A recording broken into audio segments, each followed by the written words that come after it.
The Susan Brender Show is a radio show online broadcasted on YouTube across the United States and globally.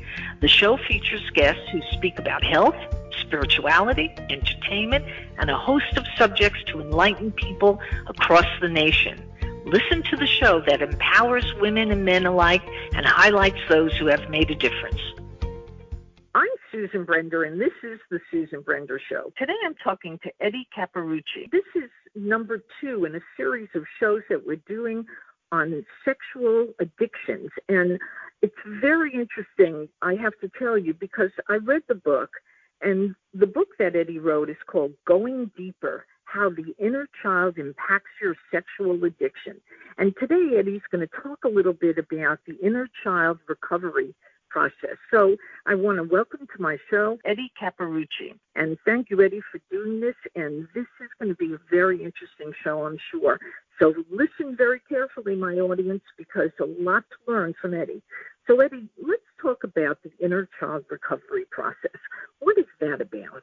Well, Susan, what it's about is a method for helping people rid themselves of their sexual and pornography addiction that I came up with and I've been using in my practice very successfully for years. And basically the premise is that I believe that what goes on when it comes to a sexual addiction or a pornography addiction is the inability to sit with emotional pain and distress. As children, no one taught the folks who deal with addictions how to deal with very painful things that have happened in their lives. They either brush them off, telling them not worry about it, it's no big deal, stop, or they just weren't there for them. So that child trying to figure out, what do I do with this distress? What they learn is, I need to find a distraction.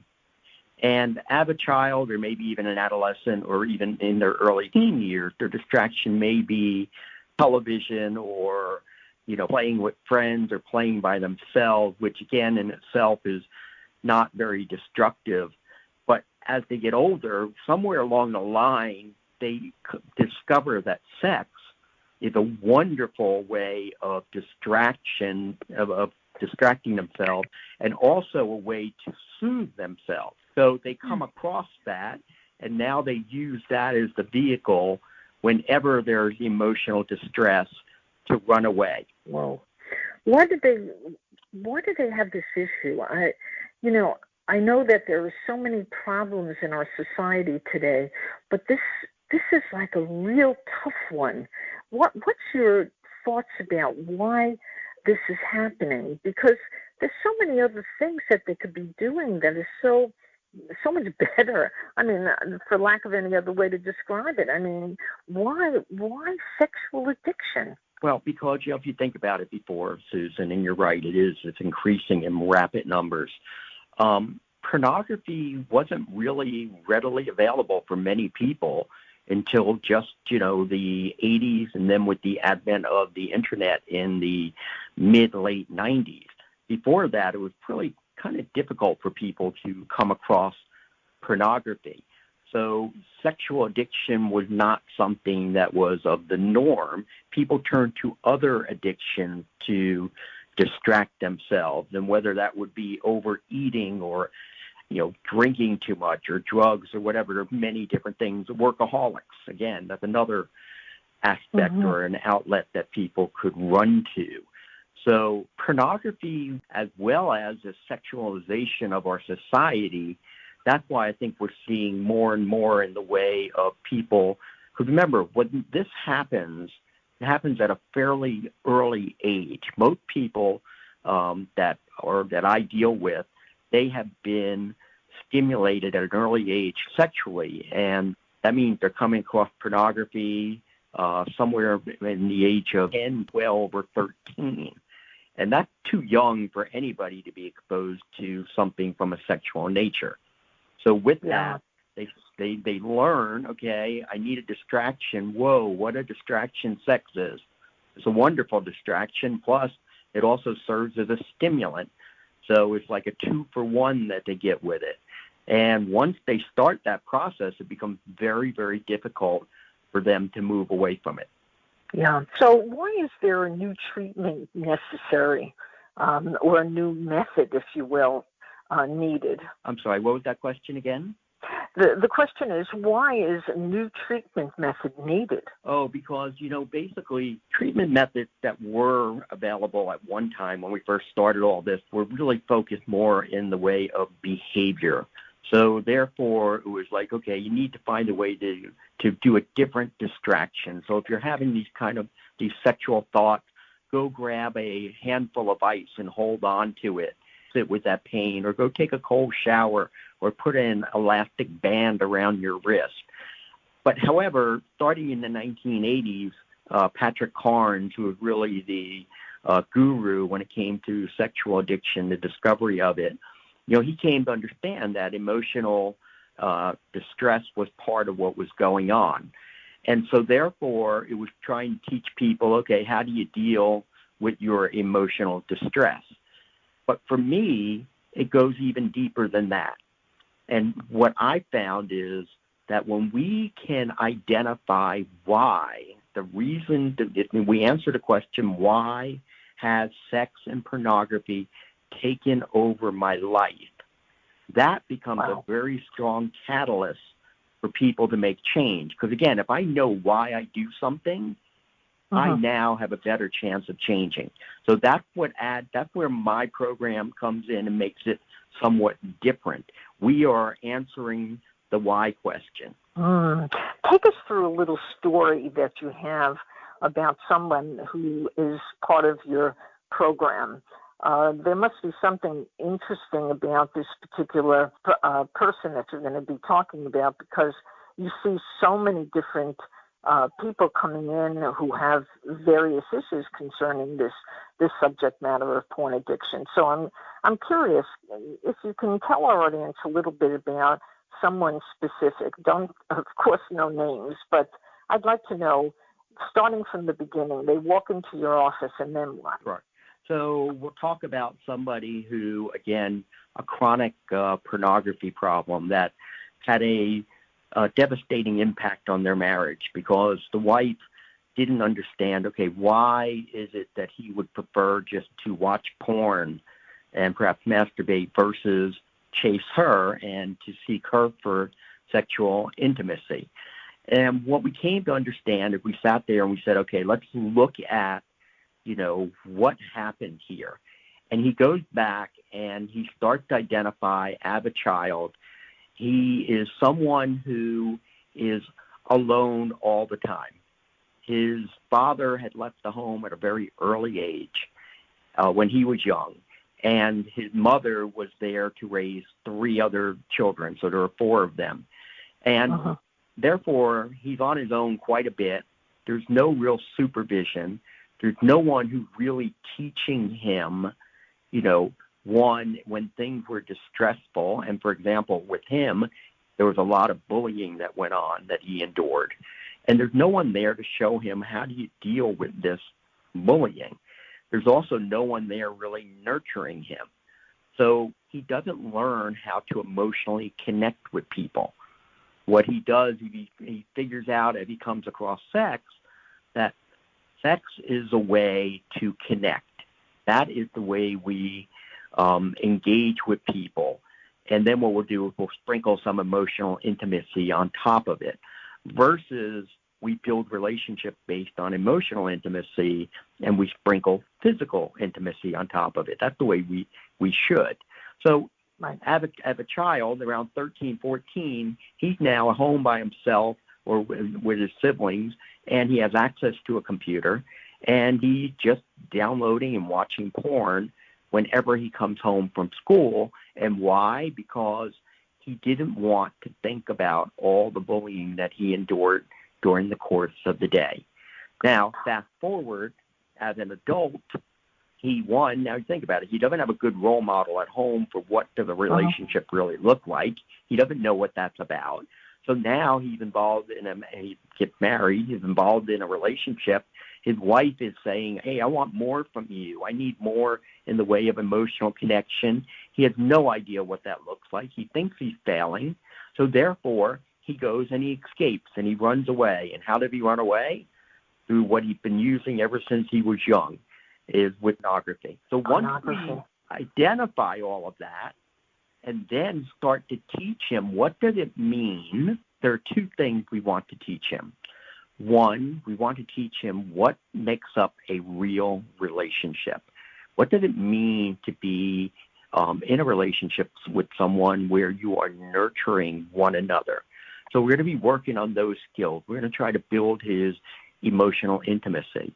The other thing that we did was to teach him when he starts to feel emotional distress, how to manage that emotional distress in a very healthy way. So therefore, what's happening with him is he is thinking about, this idea that my wife is not happy, I'm a failure, I'm just not good as a husband.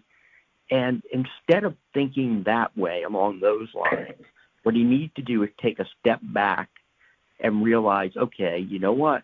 She's not happy. It's what I call wise mind. She's not happy right now. But what can I do to improve this? Versus just running away, which makes it worse. How do I instead sit here and learn what are the things that my wife needs from me that's going to help me to grow our relationship? And that those are the two skills that we teach them. A lot of it has to do with mindfulness. They're very aware of that their pain is there. See, before, these folks, they weren't aware of their emotional pain because it's repressed, it's subconscious. Now they become aware of it. They learn to sit with it, understanding it's not killing them. And the other thing they become very aware of is that when they're drained mentally, emotionally, physically, or spiritually, if you're drained in any of those four areas, bad things happen because the brain is screaming for stimulation.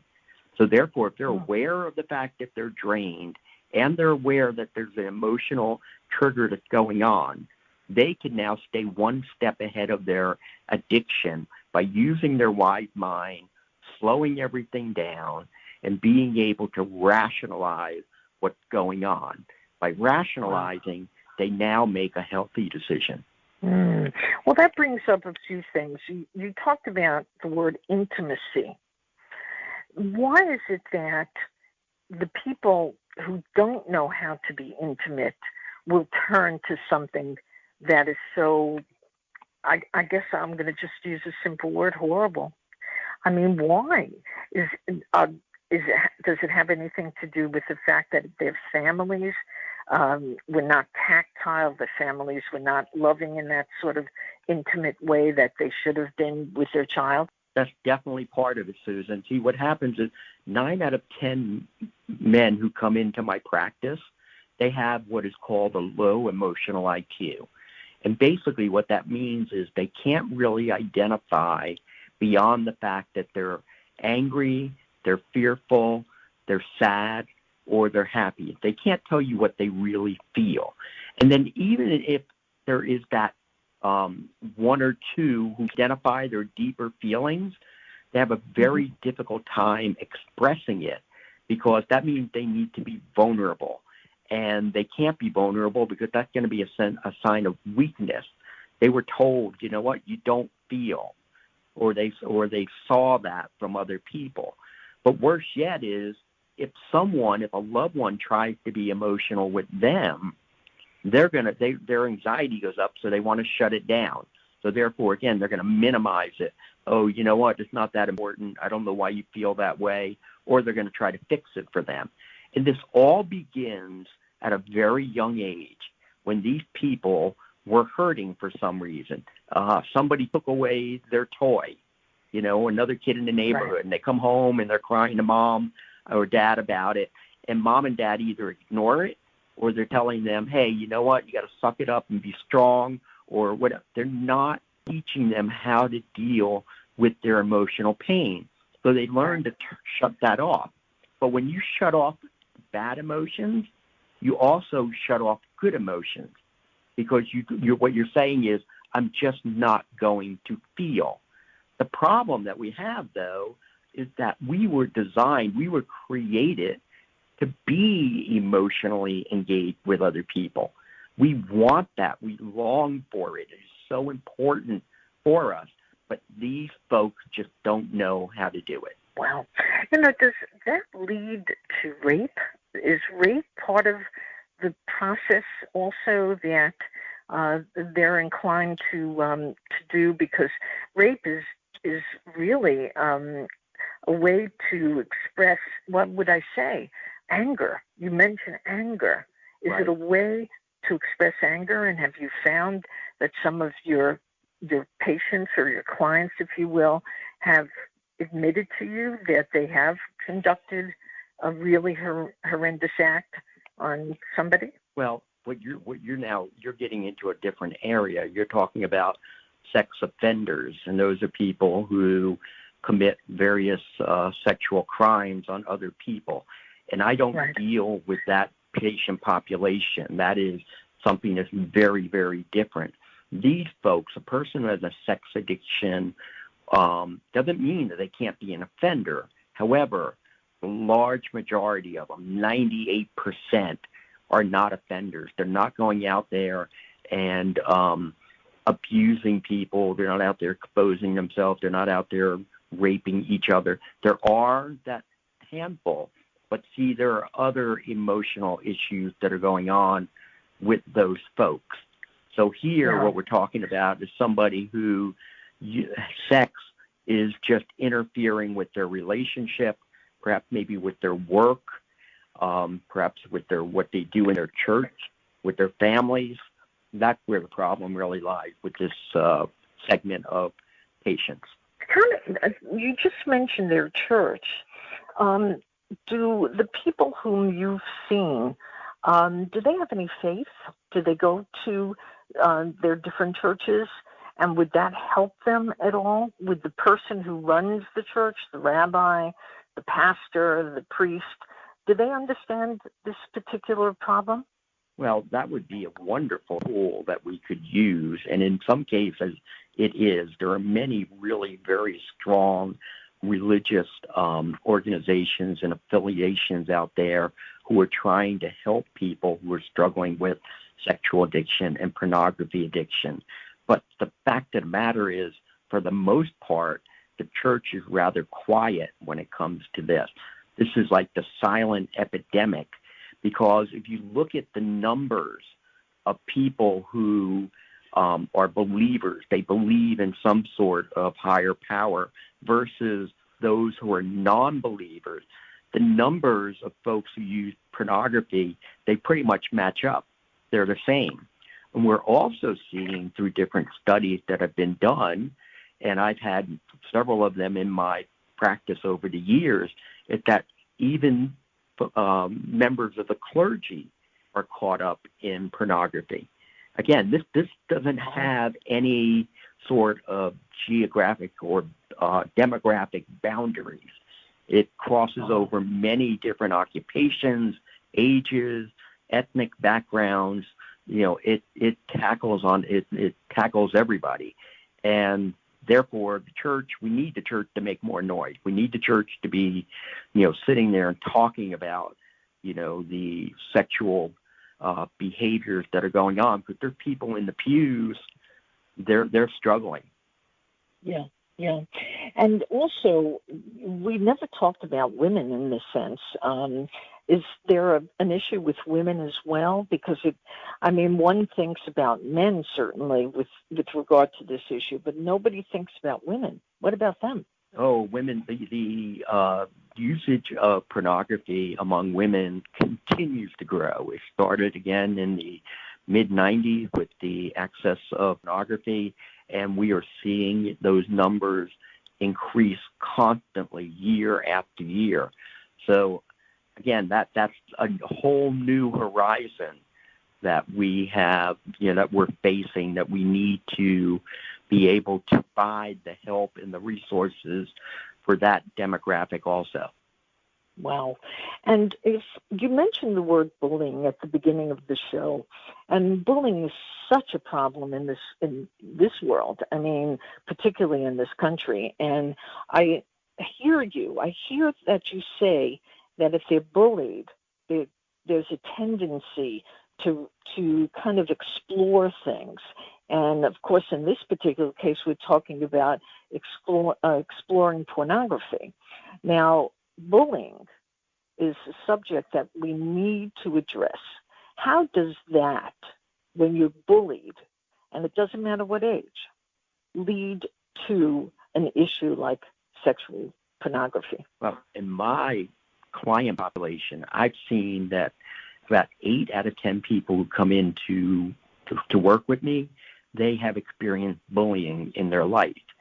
And what you see with individuals who have been bullied is that they will have a tendency to, 1, want to shy away from relationships, and 2, they are more likely to find some sort of addictive behavior.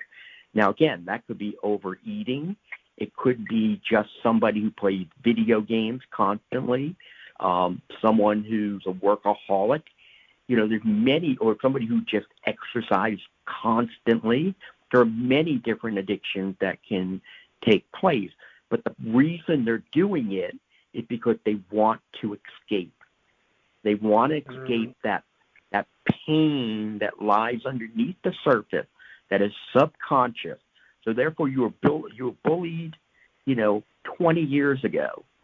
Today, as you're walking around or something happens, and you just hear this very loud voice, perhaps in the office, they're screaming next door. Now, it's not aimed at you in the next office. It's not aimed at you, but it triggers you subconsciously. And that's what I say, it triggers the inner child. And the inner child, fearful of this, if he starts thinking about the bullying, and he's going to say, hey, you know what? We need to run away. We need to get distracted. And that's what usually happens. So therefore, maybe a person who has an eating disorder may run down to the cafeteria to get something to eat, even though they're not even hungry. Somebody who has a porn problem may take their phone into the bathroom and start looking at pornography. So, see, the problem is, what the issue here is, folks are not mindful of what are those core emotional triggers that activate their inner child. And that's what this program tries to do, or what it does. It helps them identify those core emotional triggers. This way they know what those are, and most people have anywhere between 5 and 8. And I have them memorize those. They know what they are. And then, so therefore, any kind of event that happens, they're looking at it and saying, is there a trigger here? Is this something that could impact my kid? And if it does, I now have to put out the yellow flag, the caution flag, to say, ooh, guess what? My risk of acting out has increased somewhat. It's a great way to end the show. And Eddie, that I always ask my guests to have the last word. Is there something else that you want the people to hear? Because this has been a real enlightenment, again, on your situation. I mean, you're, as an author, and certainly as a person who's dealt with a lot of these people who are really hurting. So is there anything else that you want to add to this particular show? Yeah, once again, what I want to stress to people is that you do not have to suffer in silence. And there's a lot of shame that goes with this addiction. There is help for people. They just need to be able to reach out for it. And in fact, as part of this inner child recovery program, I have put together a very low-cost online program because I want people to get help. I am such an advocate for this. So I created the Inner Child Recovery Program. There's an online program. If people go to innerchild-sexaddiction.com, they can find the program there, for which again it's very low cost, and also to be able to get my book, Going Deeper: How the Inner Child Impacts Your Sexual Addiction, because I believe that the road to recovery goes through our childhood. Well, that's really important that they hear about this, and also that they get your book. And I'm going to repeat, the book is called Going Deeper: How the Inner Child Impacts Your Sexual Addiction. And our guest has been Eddie Capparucci, who is really not knowledgeable about this subject. He deals with it in his workshops. He's got all kinds of materials that he can make available to all the people who are listening to the show. So thank you, Eddie, for being on the show again. And the next show is really going to be exciting because you're going to have a sex addiction client with you, and that will help people understand what people are going through. So thank you, Eddie, again for being on the Susan Brender Show. Thank you, Susan.